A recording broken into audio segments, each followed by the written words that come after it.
Kasus Inara Rusli kembali meledak di ruang publik setelah laporan Wardatina masuk ke Polda Metro Jaya. Awalnya, banyak yang mengira ini cuma perselisihan biasa antara dua perempuan, tapi semuanya berubah setelah muncul klaim adanya rekaman CCTV berdurasi 2 jam yang disebut memuat momen kedekatan Inara dengan seorang pria bernama Insanul Fahmi. Durasi 2 jam inilah yang langsung bikin publik heboh, karena angka itu terlalu besar untuk tidak menimbulkan tanda tanya. Warganet mulai ramai berspekulasi, mempertanyakan apa sebenarnya isi rekaman itu dan kenapa durasinya selama itu. Sebagai reporter, saya melihat kasus ini bukan cuma soal tudingan, tapi bagaimana opini publik terbentuk sangat cepat hanya dari sebuah angka tanpa tahu konteks aslinya. 2 jam itu seperti bensin yang menyulut api rasa penasaran masyarakat, membuat mereka bertanya, kejadian biasa atau ada sesuatu yang lebih besar di baliknya. Saat kasus ini mencuat, 2 versi cerita langsung muncul. Wardatina mengaku punya bukti rekaman CCTV dan riwayat komunikasi yang mendukung laporannya. Di sisi lain, Inara membantah keras, menegaskan bahwa hubungannya dengan Fahmi hanya sebatas profesional dan urusan bisnis. Sebagai reporter yang mengikuti kasus ini sejak awal, saya melihat bagaimana kedua pihak sama-sama bersuara tegas. Tidak ada yang bampak ragu. Namun, seperti yang sering terjadi dalam kasus publik, bantahan justru sering membuat warganet semakin penasaran.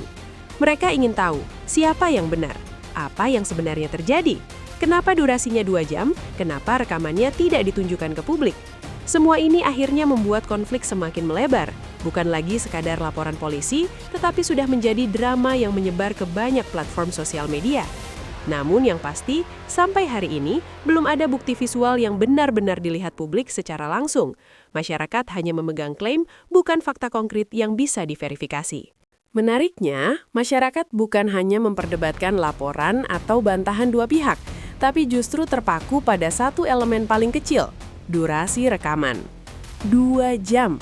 Angka itu saja sudah cukup untuk memancing rasa penasaran tak berkesudahan. Sebagai reporter, saya melihat bagaimana sebuah angka bisa membentuk narasi besar yang bahkan menenggelamkan inti permasalahan. Netizen mulai membandingkan durasi tersebut dengan berbagai aktivitas sehari-hari, dari film layar lebar sampai rapat perusahaan. Pertanyaannya selalu sama, kenapa sampai 2 jam? Banyak yang kemudian meragukan klaim tersebut, karena kamera CCTV biasanya memiliki sudut pandang terbatas dan jarang menangkap detail ekspresif. Sementara itu, sebagian warganet mempertanyakan, apakah mungkin aktivitas apapun berlangsung selama itu tanpa jeda? Semua anggapan dan spekulasi ini menunjukkan satu hal, publik butuh kejelasan, tetapi justru mengisi kekosongan informasi dengan imajinasi masing-masing. Ketika informasi masih minim, publik seringkali mengisinya dengan cerita buatan mereka sendiri. Itu juga yang terjadi pada kasus ini. Spekulasi liar bertebaran di kolom komentar, grup diskusi, sampai akun-akun analisis yang tumbuh subur setiap kali ada isu besar. Ada yang mempertanyakan kualitas rekaman, ada yang meragukan sudut kamera, ada pula yang menduga-duga potongan waktu dalam video itu. Sebagai reporter, saya melihat bagaimana fenomena ini bisa menjadi bumerang. Orang mulai membangun narasi dari asumsi, bukan dari fakta. Bahkan, hal teknis seperti durasi rekaman CCTV pun bisa berubah menjadi teori panjang. Pada akhirnya, semua opini itu bukan membantu, malah membingungkan publik. Tetapi begitulah ritme media sosial. Ketika fakta belum ada, opinilah yang jadi konsumsi utama. Menariknya, kasus ini ikut menyeret nama Dr. Boyke, seorang pakar kesehatan reproduksi yang memang dikenal publik lewat berbagai seminar dan wawancara di media. Padahal, Dr. Boyke sama sekali tidak pernah berkomentar tentang kasus ini. Namun, warganet memanfaatkan penjelasan-penjelasan umum yang pernah beliau sampaikan sebagai bahan perbandingan, terutama soal durasi interaksi fisik pada pasangan dewasa. Dalam beberapa wawancara publik, Dr. Boyke memang menjelaskan bahwa interaksi fisik biasanya berlangsung dalam hitungan belasan menit, bukan berjam-jam.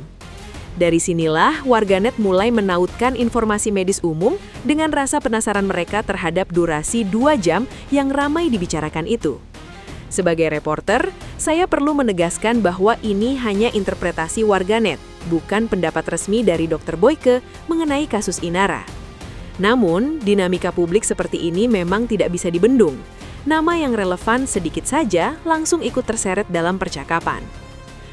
Dalam wawancara terdahulu yang dikutip berbagai media, Dr. Boyke menjelaskan bahwa kenyamanan, kondisi emosional, dan kesiapan fisik jauh lebih penting daripada durasi. Bahkan keseluruhan interaksi biasanya hanya membutuhkan 10 hingga 15 menit. Hal-hal seperti inilah yang dipakai warganet sebagai acuan membandingkan durasi 2 jam yang disebut-sebut dalam laporan Wardatina. Dari sudut pandang reporter, saya melihat bagaimana informasi medis yang seharusnya bersifat edukatif justru dijadikan bahan analisis untuk menyimpulkan sesuatu yang belum tentu benar. Ini terjadi karena publik tidak punya akses terhadap rekaman tersebut. Mereka hanya tahu durasinya, tapi tidak tahu apa yang terjadi selama itu. Mungkin isinya percakapan panjang, mungkin ada jeda, atau mungkin bahkan tidak relevan dengan dugaan apapun. Selama konteks tidak jelas, publik akan terus membandingkan dan mencari celah berdasarkan potongan informasi yang mereka temukan. Sebagian warganet kemudian mulai menarik kesimpulan berbeda. Mereka menilai bahwa durasi 2 jam bisa saja menggambarkan sesuatu yang tidak berhubungan dengan dugaan apapun. Bisa saja rekaman itu mencatat percakapan panjang, kesalahpahaman, suasana tegang, atau jeda yang lama. Sebagai reporter, saya melihat wajar bahwa masyarakat mencoba mencari logika dari sesuatu yang mereka tidak tahu isi aslinya. Durasi panjang tidak otomatis berarti kegiatan berlangsung selama itu tanpa henti. Sebuah CCTV bekerja secara terus-menerus, jadi durasinya bisa saja mencatat banyak momen yang tidak berhubungan. Perdebatan ini semakin membuktikan bahwa publik ingin jawaban, tetapi yang mereka punya hanya angka yang tidak berdiri sendiri. Tanpa konteks, setiap interpretasi bisa terbentuk dan menciptakan gejolak opini baru.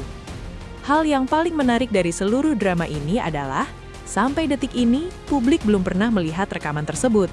Tidak ada cuplikan, tidak ada tangkapan layar, dan tidak ada penjelasan rinci tentang isi videonya. Tetapi justru disitulah masalahnya. Tanpa melihat bukti, masyarakat tetap membangun opini seolah mereka sudah menonton videonya secara langsung. Sebagai reporter, saya melihat fenomena ini sudah sering terjadi di banyak kasus besar. Ketika ada istilah rekaman 2 jam, publik merasa sudah cukup untuk menyimpulkan berbagai hal. Padahal proses hukum masih berjalan, dan semua bukti masih menjadi bagian dari penyelidikan polisi. Ini adalah contoh bagaimana informasi setengah matang bisa menjadi pemicu perdebatan besar tanpa adanya verifikasi. Sampai sekarang, polisi masih memproses laporan Wardatina dan memeriksa bukti-bukti yang diajukan. Tidak ada kesimpulan resmi, tidak ada keputusan, dan tidak ada pernyataan final. Inara tetap membantah tegas. Wardatina tetap berpegang pada laporannya, dan publik masih berada di tengah-tengah, hanya bisa menebak-nebak. Dari perspektif reporter, inilah momen paling rawan. Opini publik kadang bergerak lebih cepat daripada proses hukum. Padahal seharusnya kesimpulan hanya bisa diambil setelah penyelidikan selesai, bukan dari potongan informasi yang beredar di media sosial. Selama proses hukum berjalan, semua pihak masih berada dalam status dugaan. Tidak ada yang bisa divonis hanya berdasarkan asumsi. Sebagai reporter yang mengikuti kasus ini, saya melihat satu pola besar. Publik sangat mudah terpancing oleh angka, istilah, atau potongan informasi yang kuat secara emosional. 2 jam menjadi pusat drama, padahal sampai sekarang belum jelas apa yang terjadi di dalam rekaman tersebut. Informasi medis umum, opini netizen, komentar warganet, semuanya bercampur menjadi satu dan menciptakan narasi yang terus melebar. Padahal, di balik semua kebisingan itu, faktanya hanya satu. Kita belum melihat buktinya. Kita belum tahu konteksnya. Kita belum tahu isi yang sebenarnya. Kesimpulan besar tidak bisa dibangun dari potongan kecil. Kasus ini masih berjalan, dan publik seharusnya menunggu hasil penyelidikan tanpa menambah spekulasi yang semakin membingungkan. Sampai semuanya jelas, sikap paling aman adalah menahan diri dan melihat perkembangan